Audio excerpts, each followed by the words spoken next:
3 cas de méningite à méningocoque en moins de 2 mois, dont 2 décès, ont retenu l'attention de l'Agence régionale de santé en décembre 2016.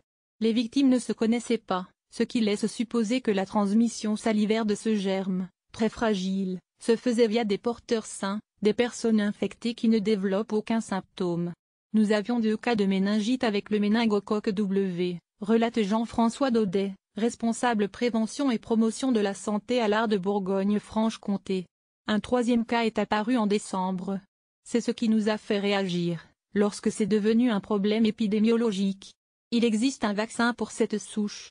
Une grande campagne a donc été lancée en janvier, à destination des 30 000 personnes étudiants ou travaillant sur le campus.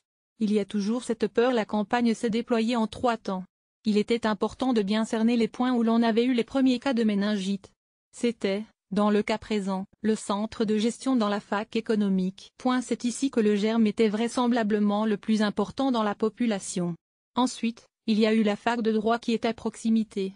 Et le 3e cercle, le reste du campus, parce que, bien évidemment, les étudiants se côtoient. La campagne de vaccination aura duré 1 mois.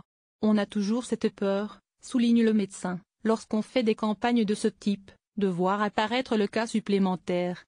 Mais une fois qu'on a vu qu'il y avait une bonne réponse sur le cœur de cible, on s'est dit c'est bien parti et vraisemblablement on aura le résultat attendu. Selon des chiffres dévoilés par l'ARS le 10 février dernier, 13 807 personnes avaient été vaccinées, moins de 50% de la population ciblée. Partageur Twitter, partageur envoyeur à lire aussi.